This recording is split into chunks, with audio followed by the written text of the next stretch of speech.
Just that one. Just use that. Just use that one.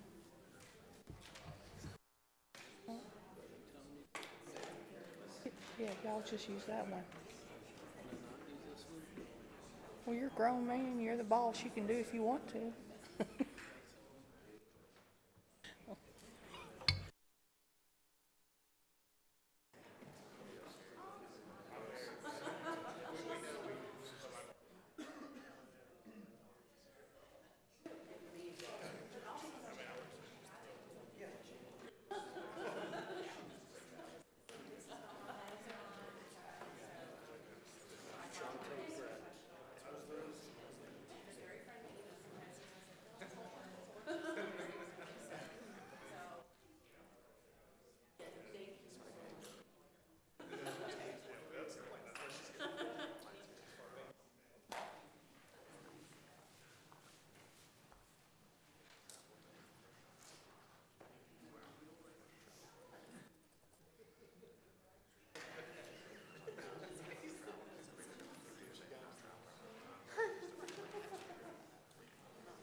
I'll wait till Sarah finishes.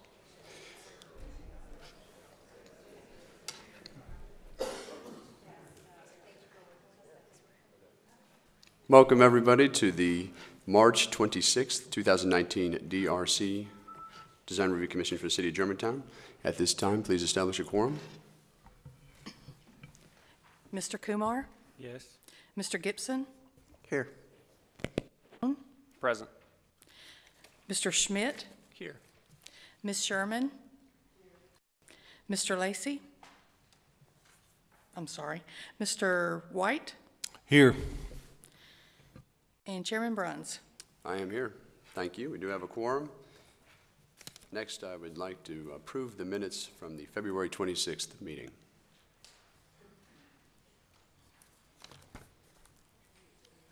Do I have a motion? I'd like to make a motion to approve the minutes from the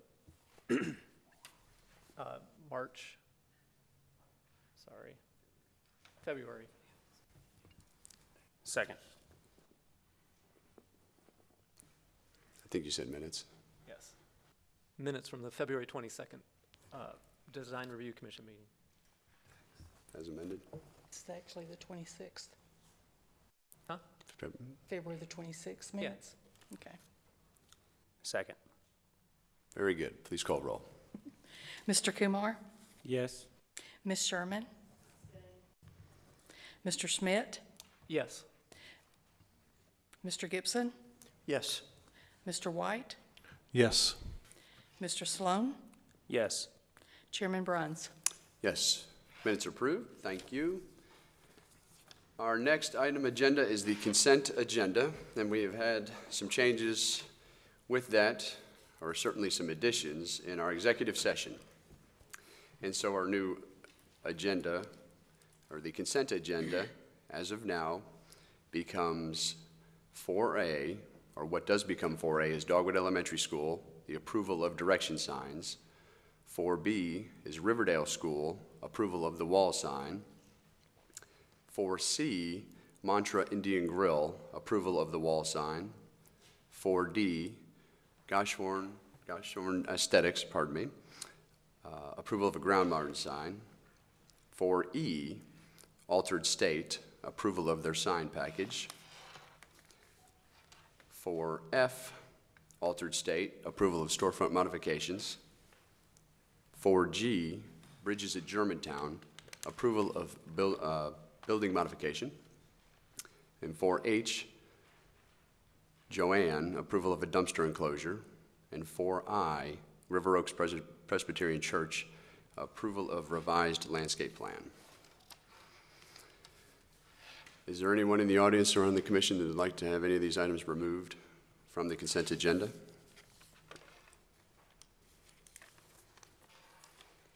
Hearing none, I'd like to remind all the commissioners that by voting on the consent agenda, you're agreeing to each of the cases listed. In those cases added tonight, you've read and reviewed each of the applications in the executive session with staff and have determined no further discussion or presentation is necessary at this time. I will entertain a motion for the consent agenda. Motion to vote on the consent agenda. Second. Very good. Please call roll. Ms. Sherman,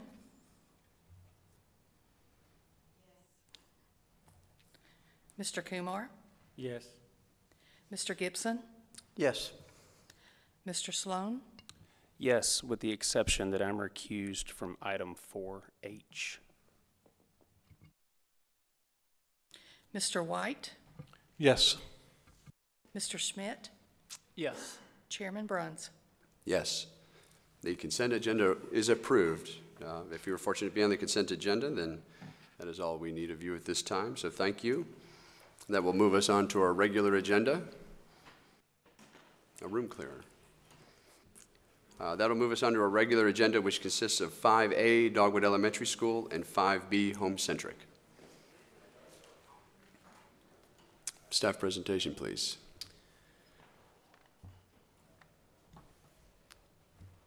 Thank you, Chairman, members of the Commission. Item number 5A is for a new wireless transmission facility at Dogwood Elementary School. This is in the R low-density single-family residential district. It's a public elementary school with our Germantown Municipal School District.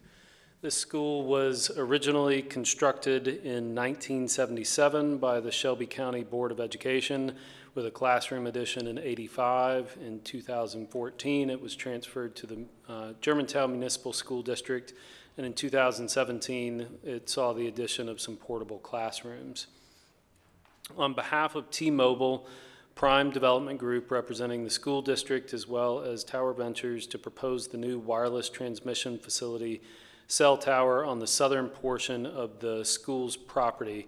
Fire station number 2 is to the north. You can see Dogwood Park to the south, and then residential neighborhoods on the east and west of the school property.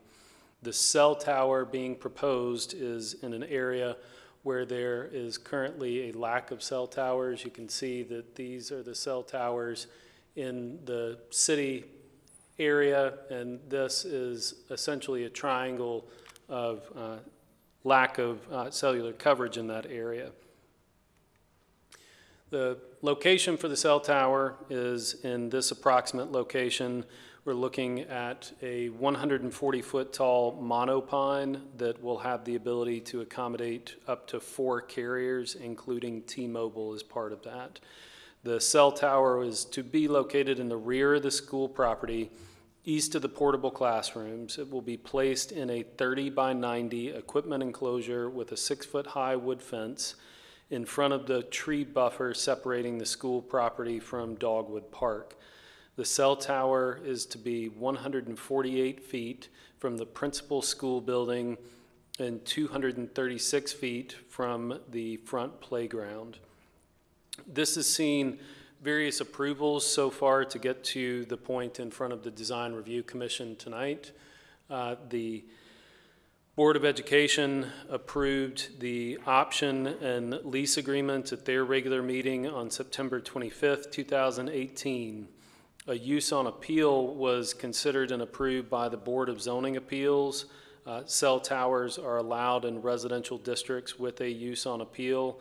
That was considered and approved by the Board of Zoning Appeals in December of 2018, December 11th. After that meeting, the applicant held a neighborhood meeting at Dogwood Elementary School on January the 8th, 2019.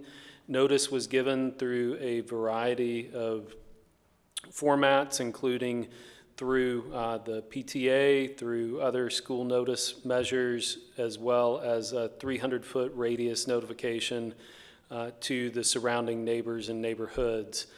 They saw approximately 25 to 30 people at that meeting and discussed some of those concerns. At the February 5th Planning Commission meeting, the Planning Commission heard and approved the site plan and location that you see in front of you.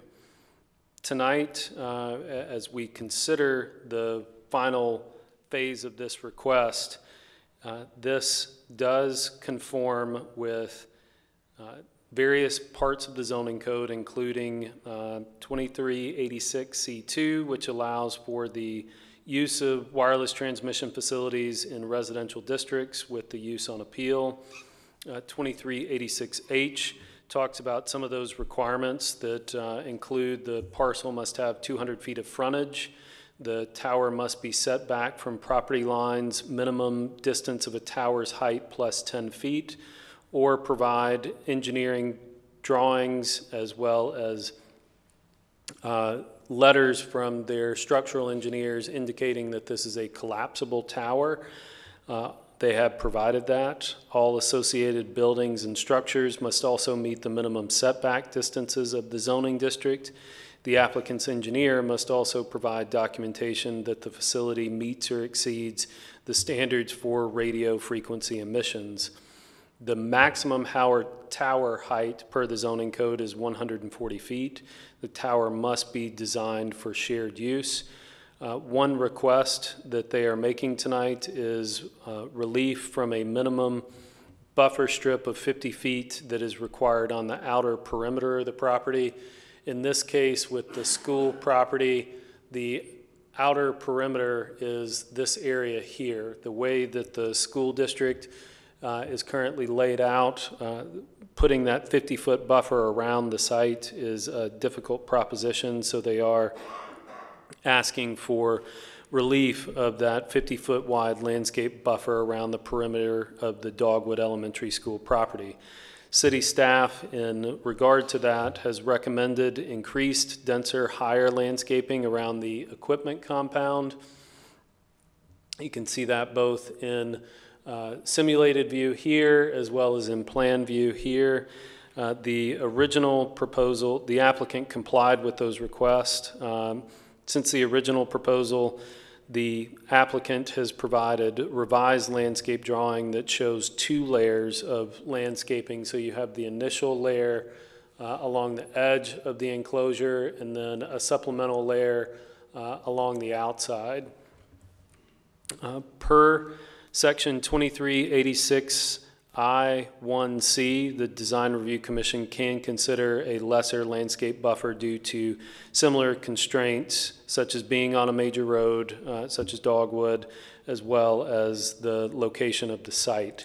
This is not dissimilar to the approval that you put in place for Madonna Learning Center for a similar wireless transmission facility.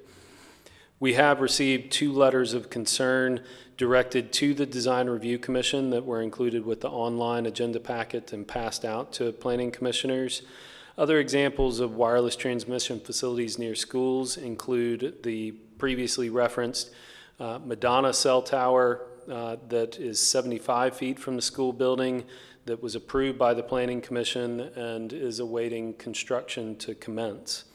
There's also existing cell towers within the MLG transmission tower lines next to Houston High School that are approximately 347 feet from the school building. This shows, while not germane to the request in front of you tonight, we felt that it would be good to illustrate the improved coverage. Here is where there is no tower shown, and the simulation shows that with the addition of the tower, you would see the coverage map to improve significantly in this particular zone. These other blue dots are the towers servicing the other area. This is Poplar Avenue, Forest Hill Irene Road, and then Dogwood Road is approximately in this general vicinity. With that, happy to answer any other questions, and staff is also available. I would like to turn it over to the Design Review Commission attorney for just a moment for a statement for the record. Very good. The Federal Telecommunications Act of 1996, which enabled the Federal Communication Commission to regulate wireless transmissions, which includes cellular phones and their antenna, et cetera, excludes environmental safety and health concerns as reasons to deny local permits for transmitting antennas. So if you look at section 704A, you see the following language, quote, "No state or local government or instrumentality thereof may regulate the placement, construction, and modification of personal wireless service facilities on the basis of the environmental effects of radio frequency emissions to the extent that such facilities comply with the Commission's regulations concerning such emissions." So if they have a certificate from the FCC, then that removes any concern of the local government as to whether or not the environmental issues concerning radio frequency can be considered. So you can't deny the placement of a cell tower on the basis of environmental concerns if it meets those requirements. And that issue was addressed by the Planning Commission in its meeting in February.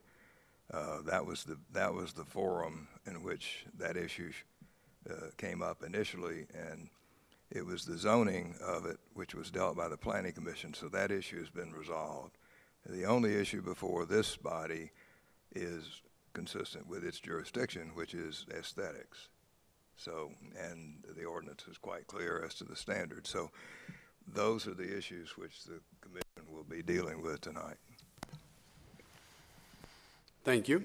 Well, thank you, staff. Would the applicant like to make a presentation?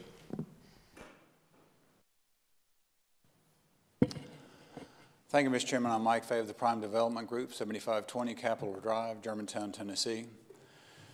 As Mr. Ross has pointed out to you, ladies and gentlemen, this particular project we've been working with the school board for over 3 years on this site. When we brought the cell tower before you on the Madonna side, I told you I thought we found the perfect site because we were next to a TVA tower. On this particular site, we have an even more unique site because one of the things this body deals with is the aesthetics. What does it look like? This particular site location, where we have the tower, it backs up to an existing park with an existing tree line. Perfect background so that the people on the backside of the park are screened. We also, when we met with the neighbors in January at Dogwood School, they asked us, could you move the tower a little bit, which we did. The new location, which went through the BZA and the Planning Commission, the tower was shifted slightly because the families were concerned about preserving the area that they wanted that was a flat area for playgrounds. We moved that. After making that submittal, staff took a look at our site plan and said, we'd like for you to add some more drainage and improve some other things for us out here. We did that. At the same time, we also looked at the landscaping. At the Planning Commission, we wanted to make sure that what they saw was going to be exactly what you see tonight. So we brought our landscape architect, Cameron is here if you have any questions for him, with Blair Parker's office. They've gone back in and redesigned this site. And what we intended to do is create a layering effect. I think all of us would agree putting woods around this entire property is extremely cost prohibitive, and the school system probably doesn't want that. In this particular case, what we tried to do was what we believe was the intent of the regulations, which was to screen the compound. We're screened in the back by the existing tree line, and you can see we've screened it on all those other directions as well as we can. We ask that you keep that in mind when you look at this, and once again, this is a monopine. It will look like a tree. It will not look like the hurricane tree that we talk about over on Walnut Grove. It will look more like a real tree. And if you have any questions, we'll be happy to answer them for you. I think if you could invite Brandon up just to speak maybe to some plants and things that are surrounding the. Good evening. My name is Brandon Doss with Blair Parker Design, 5159 Wheelis Drive, Memphis, 38117. Thank you for listening to this application. Yeah, I'll go through a couple of the plants. Mike did a good job sort of summarizing the process to get to what you see tonight. We used two primarily large evergreen shrubs, one holly and one clara. Both are evergreen. The hollies provide very dense screening as well as the claras. The hollies are spaced about 8 to 10 feet apart and will grow full size between 10 and 15 feet wide, 15 to 25 feet tall. The clara are similar width, a little shorter, but do a little better on that east side with some of the additional shade from the proposed vegetation as well as the existing vegetation further south. For the trees, we used a few oak trees that are native to this region, and then the southern magnolia as well. Southern magnolia we use primarily to provide that dense evergreen screening to get higher than what the shrubs can screen at full size, but to eventually try and screen the lower 40 to 60 feet depending on conditions, the full-size growth of those trees.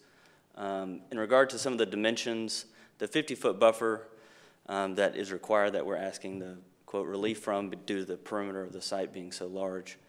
The shrub border on this, if you measure out from the fence, the edge of the compound, the shrub border runs between 10 and 20 feet deep, and if you measure to the trunk of those proposed trees to the north and east, that dimension runs from 35 to 45 feet, and if you would measure to what is shown here is 30-foot circles, so that's about 3/4 size, the full growth of those trees, that dimension would be over 60 feet. So just to give you some references there on that 50-foot buffer. I'm happy to answer any other questions about specific plants. What's the expected growth rate of those larger trees where you were saying it would be, I guess, 35 feet wide? And what height can we expect them to grow to? Sure, the magnolias grow between 40 to 60 feet tall depending on soil conditions, and between 30 and 40 to 50 feet wide. The oaks are again close to that 60-foot upper range and a similar 30 to 40 foot wide spread. The oaks are then deciduous, so they'll drop their leaves and then rebloom every year, and the southern magnolias are evergreen. So, what about the time frame to expect? Time frame, yeah, for full growth, you're looking 30 to 40 years. What we show on this plan is a 30-foot diameter radius, which I said earlier, and that expected width would be much closer to 15 to 20 years on to get that wide. When we do planting plans like this, we like to not assume optimal conditions, so we try and use 3/4 size sort of plants to make sure if there's any adverse soil conditions or they get kicked by soccer balls a few times, when they're young from all the kids playing around, then we sort of try and accommodate for those conditions, so. And that brings up a good point. In looking at the size of plants that are specified for the initial planting. Sure. It's a 2.5-inch tree, I believe, and That's that correct. would give us somewhere between a 10 and 12-foot oak or magnolia, just depending, 15-gallon hollies, and then a 36-inch cleara. Would you say, and I know also, Sure. I think there's a judgment to be made on the best size plant that has the best survivability in these conditions for a good long-term look. Do you think that these, versus trying to plant something much bigger that we know will not be? Yeah, there's a couple of factors that go into that. On an installation like this, the municipality requires a 1-year warranty period. Plant material sort of in this sweet, what I would call a sweet spot, 2 to 2.5 inch in tree caliper, which again, like you said, would be 10 to, depending on the tree species, about 10 feet in height. And then the 36 sort of to 60-inch, 3 to 5 feet shrub height. Those plants, when installed, will show signs of decline if that were to exist within that first year. And so that gives you a good idea of if something is not doing so well, you are within that warranty period to then replace it. Another factor when you're talking about that stuff is if you were to go with a much larger plant material, it can take, let's say a 4 to 6 inch caliper tree, it can take that tree 3 to 5 years to show the same signs of decline. So you lose that warranty period. Another thing to think about is the larger plant material has gotten much more used to the nursery conditions, and then it's uprooted and planted, and it takes it that much longer to readapt to its new conditions and then to push out new growth.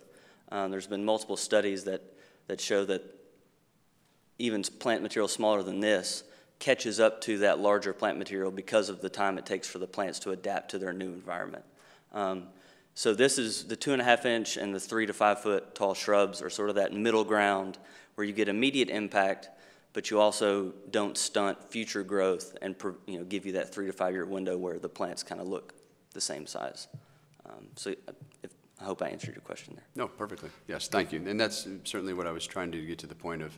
Sure. Versus trying to, I'd rather see a healthy long-term screen than I would a great day one product that looks terrible year 5. Exactly.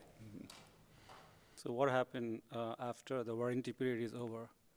After the warranty period is over, what would happen is the owner, who in the agreement I believe is required to still maintain the screen, but it's a protection for the ownership group.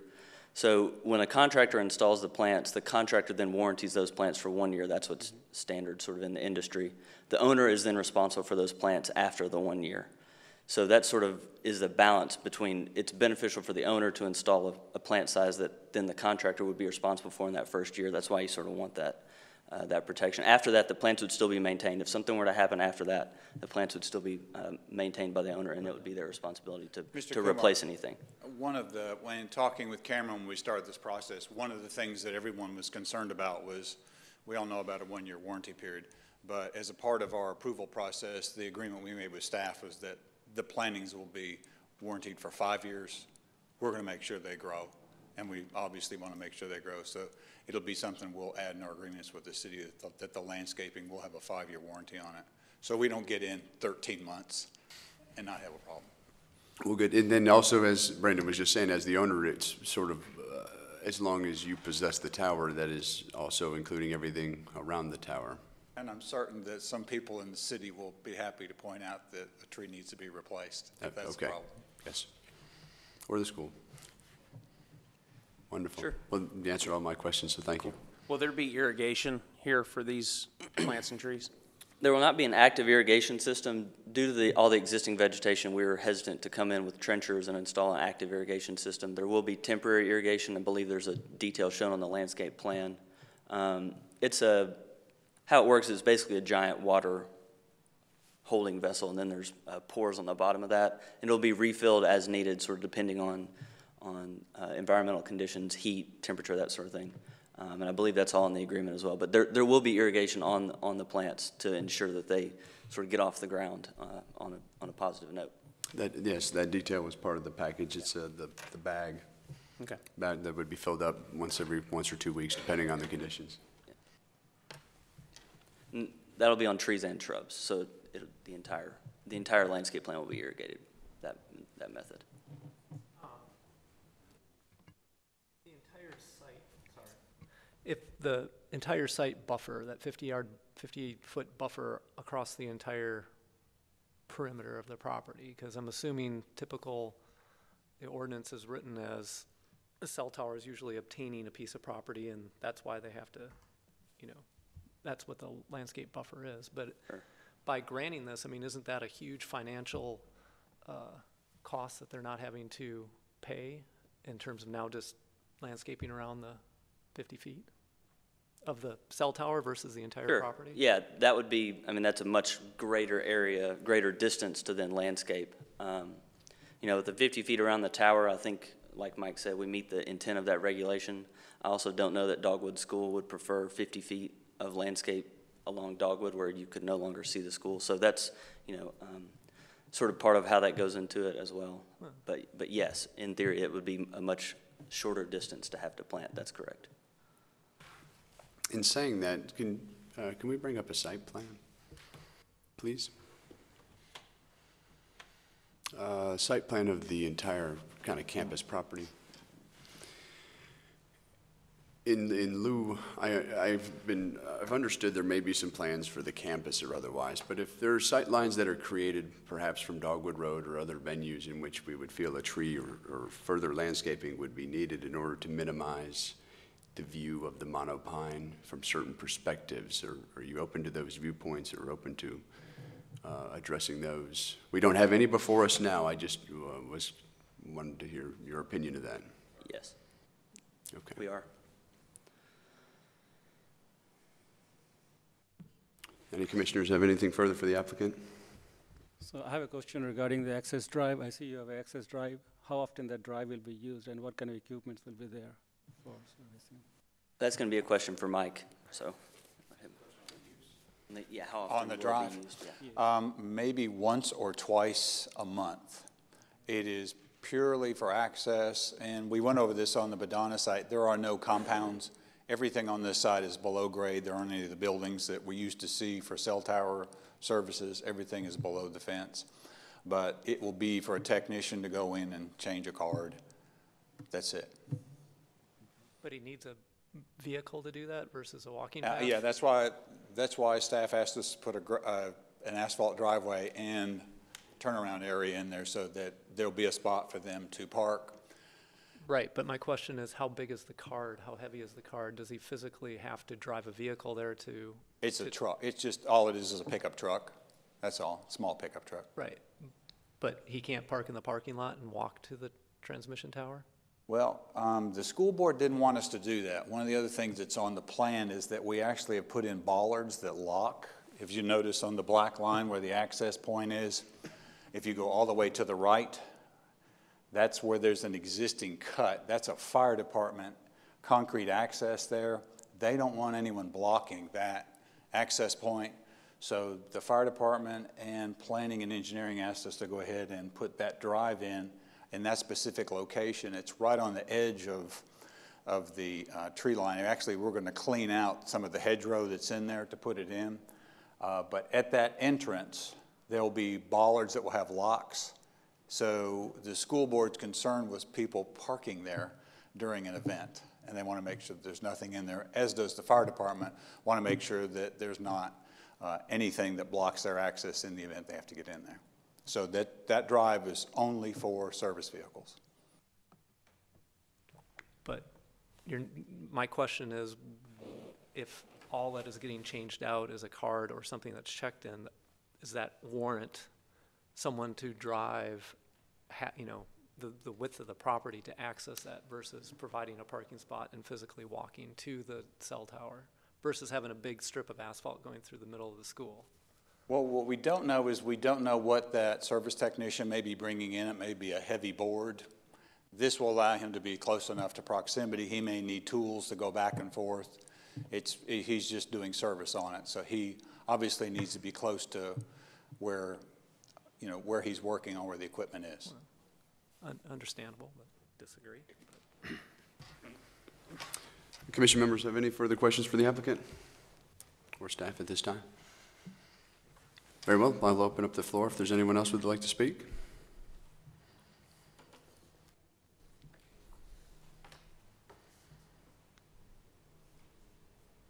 we allowed to ask questions? Absolutely, if you'd like to step forward. And I would just like to remind you, we're solely aesthetics, and we will speak to those and answer your questions. Sure, I understand. Please state your name and address for the record, please. My name's Meredith Novarise. I live at 2435 Brandemere Drive. Thank you. I just have a question. As far as the aesthetics and where the location of the tower is, I know someone mentioned front playground. Was there a mention there's 3 playgrounds along that side, and they're actually constructing a new one now? Do we know how far away it is from the back playground?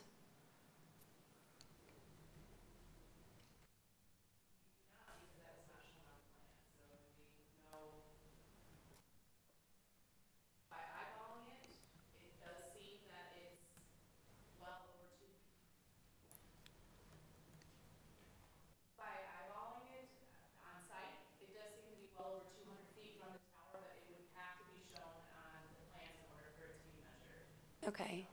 And then my question is, someone mentioned that it has to be the height of the tower and 10 feet from a residence. Does that same not apply to a building where children will be? So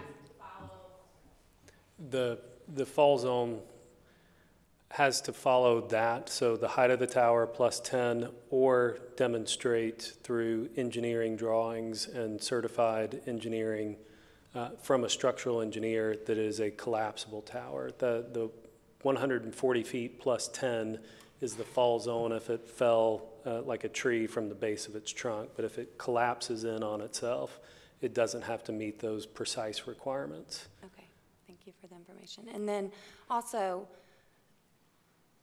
my family has a cell tower on land. It is not near a residence or a school. It is out in rural Mississippi. And the size of the enclosure is quite large. I know you mentioned with the shrubs and trees that are around the enclosure, how large will it be? I guess, how much of the field will it take up where the kids play? The wooden fence itself? Well, not just the wooden fence, because I know the fence is around the tower, and then the shrubs will go around the fence, correct? Correct, on the outside of the fence. Yes, so I'm just curious, because I went out, it's marked. I don't know if anyone has been out there, but you can go out and look. It is marked. And so I went out to see when I picked up the other day, because I have 2 children at Dogwood. I have another one that will attend in a few years, just to see the size of it. And so I think you can see where it's marked and then where the tower will be in the middle. I'm just wondering how much of their play space and will be taken up by not only the enclosure, but the shrubs around it. So I'll go first. Okay. And I'll look for technical, but their application stated that the enclosure would be 30 by 90. Okay. And then the tower would be in the corner area. So this is the enclosure at 30 by 90, and then the tower is in the furthest third away from the building. So if we look at the site, it's pushed as far back into this area as they can go without getting into a position where they would have to cut into the existing trees. As Mr. Fay and Mr. Doss mentioned, currently they're not having to remove any trees, just scrub trees to get to this point so that they can keep the existing tree canopy out there. But with this, you can see roughly behind it that the enclosure will be 90 feet wide and then 30 feet deep, with the tower going in the first third of it, or the third that's furthest away from the building. Okay. And then I know there was discussion about buffering the residents that live in the backside of the park. There are houses, along Dogwood, those that live in Glen Alden, and there are children that will be at school there. Was there ever a consideration given to the alcove in the back where it would be buffered on all sides by trees.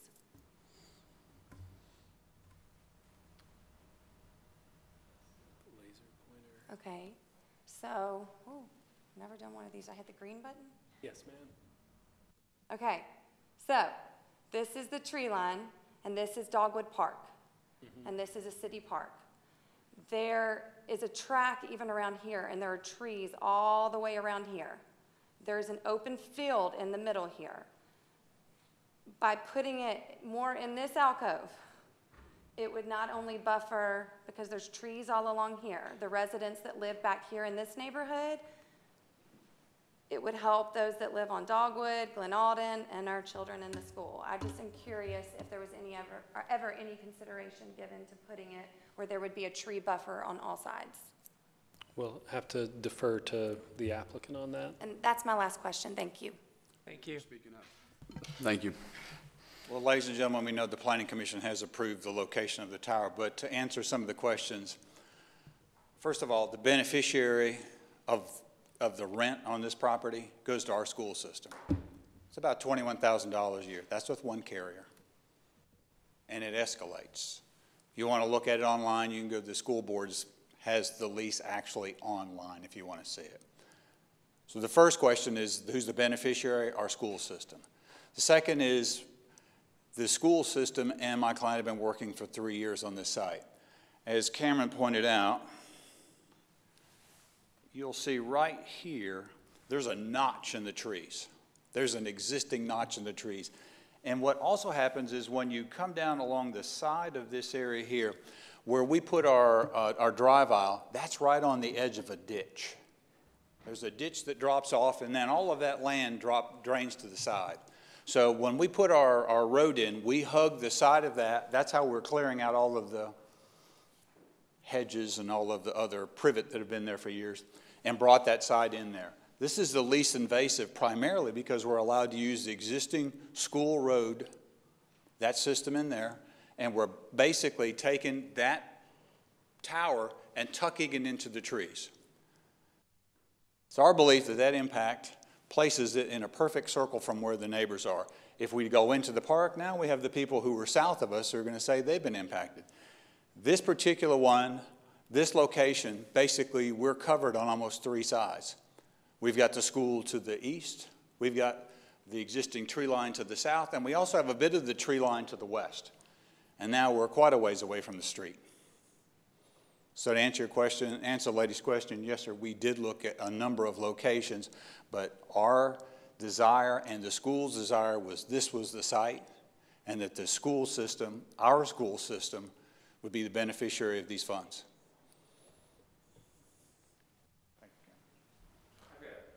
For you, you brought up the fact of T-Mobile being the carrier for the tower. T-Mobile and Verizon. Okay, that's that. I wanted you to clarify that because that's what was in the letter that was given to us, that there was 2 carriers for it already. You know, one of the benefits that we all know, I live in Lansdowne Place, and I have one room in my house that my phone works. One, and I have Verizon, so, you know, and Tony and I have talked about this. One of the things that we all deal with daily in Germantown is not great cell service. And when the city tells us right now that 76.1% of our calls are now wireless, my question to Tony was, that's the ones we know went through. 911, sorry. Which ones didn't go through? 5%, 10%? I mean, and you know, our technology expert can tell us how those numbers keep going up. But in this particular site, ladies and gentlemen, this site will serve and cure a problem. And one of those problems is safety of 911 calls, the ability of our fire department to be able to use some of their improved systems. So we hope that you'll find favor of this request. Was there a cost analysis based on different locations for the site in terms of if it was located in the city of Germantown Park versus within the school? That's a bit of a misconception. There's a lot of misinformation out there. This particular site, primarily as you saw in the maps, as I like to call them, the amoeba maps, those colored maps that showed the service before and after, Those maps dictate where the service, and Cameron's gone to it, you can see where the service is brown. The carriers come to us and say, hey, we got to have a tower in this area. I understand. I'm asking in terms of the adjacent park and the school, in terms of the site that was just talked about by that woman and the site where you were. I mean, obviously there's a cost to put one in spot A versus spot B. We'd just like to remind us that we're talking about aesthetics tonight. Okay. Never mind. Thank you. Are there any other comments or questions from commissioners to the applicant or staff? Anybody else in the audience like to speak? Please.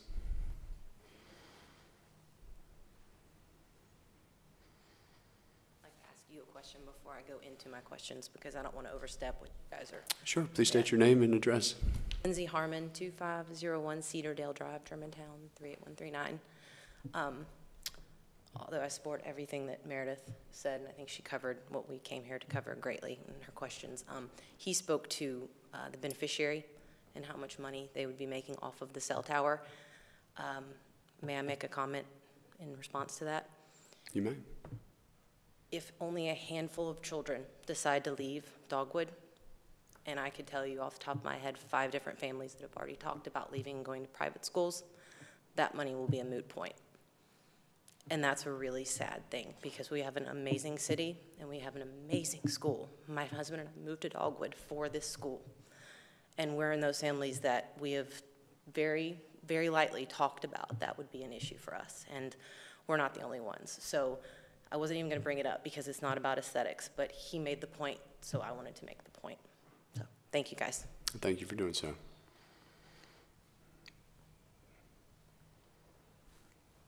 Any further comments from applicant, commission, staff?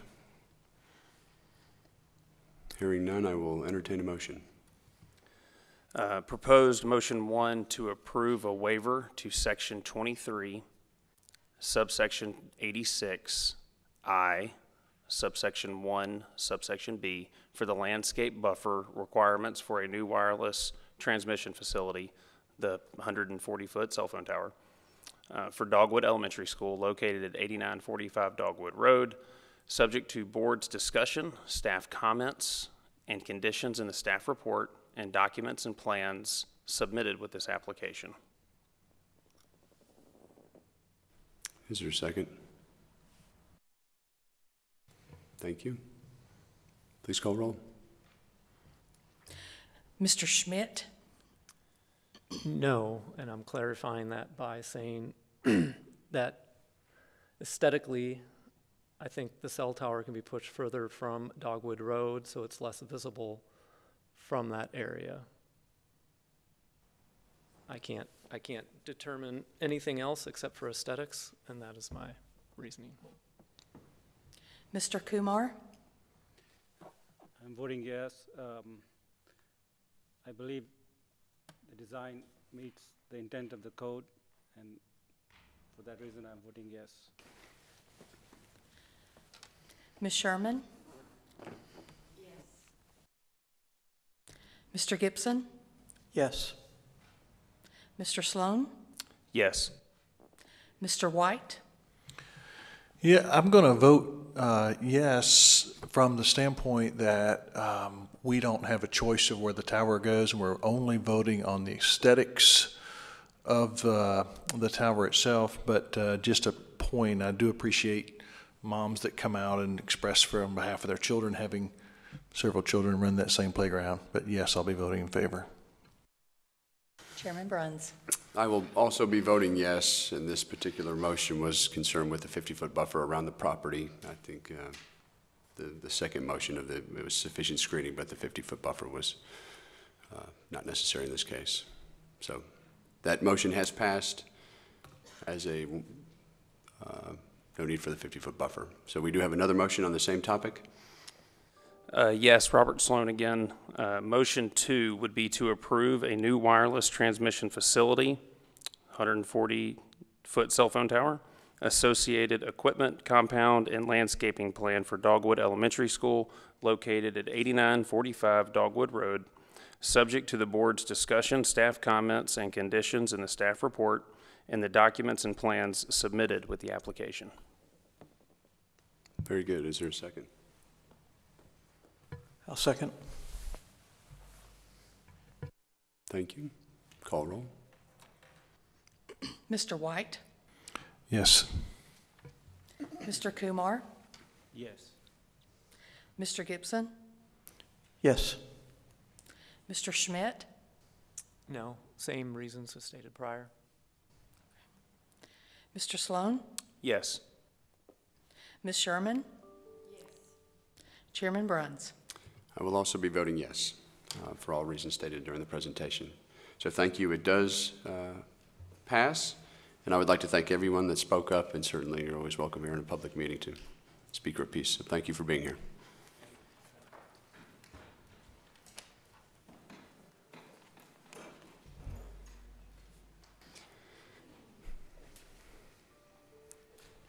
That will move us on to our second agenda item, or certainly our second heard agenda item, which is home-centric, which has become 5B. Staff presentation, please. Thank you, Mr. Chairman. The DRC approved a One minute, storefront. I'm sorry, pardon me. Sorry, I'm Robert Sloan, and I'm going to recuse myself from this item.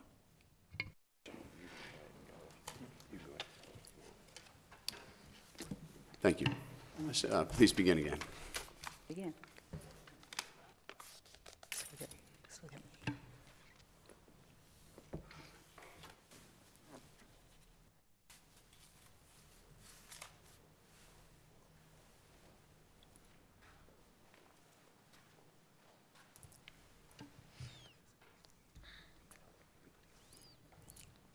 Okay, thank you, Mr. Chairman. The next application is Home Centric, which is located in the Village Shops of Forest Hill.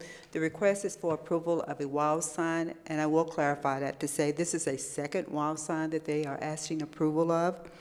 Home Centric is located in the Village Shops of Forest Hill, which is near Poplar and the Forest Hill intersection. The store is in the same shopping center that you will find Target and Joann's store that is newly located in this area. The DRC approved a wall sign for this store. Actually, the DRC reviewed a wall sign for this store, on August 28, 2018. That wall sign, before the DRC, was rejected. And it was rejected due to the color choices that the applicant was requesting approval.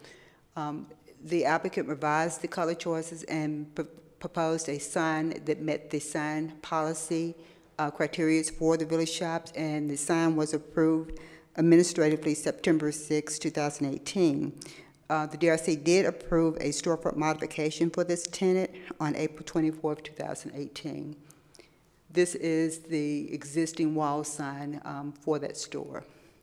The sign that was approved, the existing wall sign was approved at 74.25 square feet.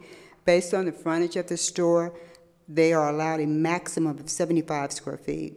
And based on the sign ordinance and also the shopping center policy, the wall sign met the requirements. They're now asking for a second sign in which the face of the sign is 20 square feet. The sign would be within a display box that would be 28 square feet. The combination of the existing wall sign and this second proposed wall sign would exceed the maximum allowable sign area for this business. The current request is for an internally illuminated exterior facade display box. The box would be used to display a sign that has a tagline, Inspired Living for Less. The lighting for the box would consist of white LED lighting attached to the inside of the cabinet. The sign itself would be illuminated, routed, pushed through acrylic letters. The background of the sign would be an aluminum panel. Display boxes have been approved by the DRC in the past, particularly for Michael Kors that is located in Saddle Creek, and also C Eyewear. Both display boxes that was previously approved were approved to display products as part of that business. This sign would be for solely a tagline. The applicant is asking for approval, which would basically be a deviation from the sign ordinance, which requires primary signs or all wall signs to contain the name of the business or products, services that are approved by the DRC.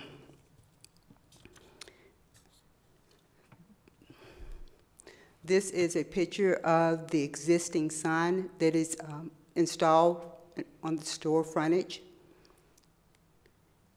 This is a rendering that just basically shows the existing wall sign and then the new sign that would be in this location. I would mention that this sign is existing, and so the applicant is asking for an approval after the fact. I'd be happy to answer any questions from the board. Thank you. Any questions for staff at this time? I don't believe we're hearing any, so thank you for a thorough presentation. Do we have any history of when this was installed? Was it installed, you know, after the opening, during the opening, or a month afterwards, or No, sir, we don't have any documentation of when it was actually installed. I can tell you that the code officer actually went out to the business and discovered the sign approximately about 3 to 4 months ago, and they were cited to come in to apply for the approval as required. Thank you. Is the owner here to speak when the sign was put up initially? Yes. Yes, we do have the applicant. If you will please state your name and address for the record, please. My name is Steve Scott. I live at 15915 Meadowood Drive, Wellington, Florida.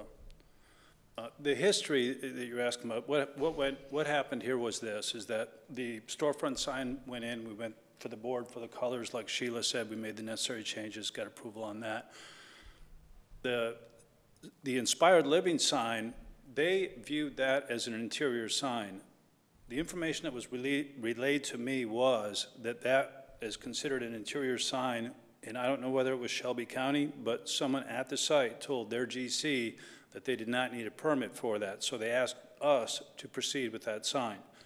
The sign was installed after the fact. It was considered an interior sign. The sign does, in a sense, meet the standards of the center in the sense that it is a backlit sign with an opaque face. It's push-through. It lights out the side. It halo lights. The square footage perhaps might be in question. There is a way, were it to be approved, minus the square footage issue, if we could recalculate the way the actual sign on the building has used 75 or 74 and change of that square footage, for example, by drawing lines around the sign differently and removing zero space, thus freeing up space for that sign. But nevertheless, that's how that went in. It is a good-looking sign. They consider it an interior sign, which is why we proceeded the way we did. Well, we do thank you for coming before us now, even after the fact. It's really, like, as you said, you mentioned two of the issues within the content or the sign itself, and we've entered a third, which is its content, which is a slogan, which we do not allow in the city either. So with the square footage, the content, and then being a window box sign, or Sheila, please, how would you qualify this sign? Display box, thank you. It doesn't follow suit with what we would allow in that regard either. So really and truly with those, there's not many places to move when we have three issues in which this one sign presents. May I ask if it's not approved, and you mentioned, Sheila, that they can do some type of product advertisement at other stores, other brands. The company that owns them is called Bell's Outlet out of Bradenton, Florida, and their main chain is Bell's Outlet stores. They also run another chain called Burke's Outlet, which looks identical except for the word. They have a display box, or I should say, they call it snap frames. They're posters. They're not illuminated, and it's advertising, whether it's spring or summer or winter. And these posters can be changed out, and it is a product advertising more than anything else. Would they be allowed something like that in lieu of this, if this obviously were to be required to be removed? With your description, I would hesitate to comment, but I would invite you to visit Michael Kors and C. Atware. C. Eyewear, thank you, which is just right up here on the corner. And then how would the square footage concern be remedied in that regard? It would still be counted as part of the square footage. Okay, so we're at 74 and some change now currently on the building. We treat everyone the same with how we calculate the square footage. So it does sound like we would still have a concern with the overall square footage for the storefront. Okay. Which none of it is good news, I understand. Especially being here after the fact. So there's a couple, well, you can withdraw or choose to withdraw. You can have us vote. We can call a vote. You may have a sense of where the vote may go, but I would leave those options to you. I'm here on behalf of them, and they would request a vote. Okay. In requesting the vote, then it's I will entertain a motion for 5B now as it's been presented. I would like to, excuse me, I'd like to make a motion for 5B homecentric for the request for the approval of a wall sign. A second wall sign. Huh? A second wall sign. For a second wall sign. A second. Thank you. Oh, thank you. Please call roll. Mr. Schmidt? No. Reason. Please, yes, please state reasons with your vote. Should I do all four so everyone can do the? One for the sign would exceed, the second sign would exceed the maximum area allowed for this business. Two, the request of a tagline. I guess I can stop there because there's a lighting issue too.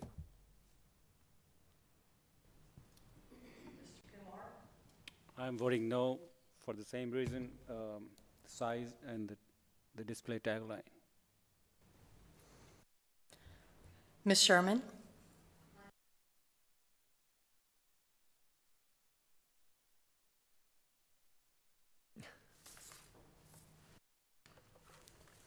Mr. Gibson?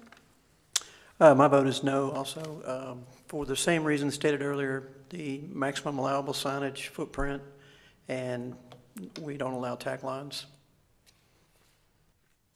Mr. White? No, and basically it is what's already been stated. Thanks. Chairman Bruns? My vote is also no tonight for reasons stated. Certainly there's three reasons why not to allow this sign. I agree with all three reasons. We have a conclusion. I'm sorry, it's not the one you'd like to hear, but the vote is no from the commission. Oh, yes, sir. Yes, sir. There is an opportunity to appeal to the Board of Aldermen if you choose to take that course. That is the last official agenda item for the evening. Is there any old business or new business before us? I would like to welcome Ms. Sherman to our commission. Very glad to have you. Thank you for joining us. With nothing else, we are adjourned. Motion to adjourn.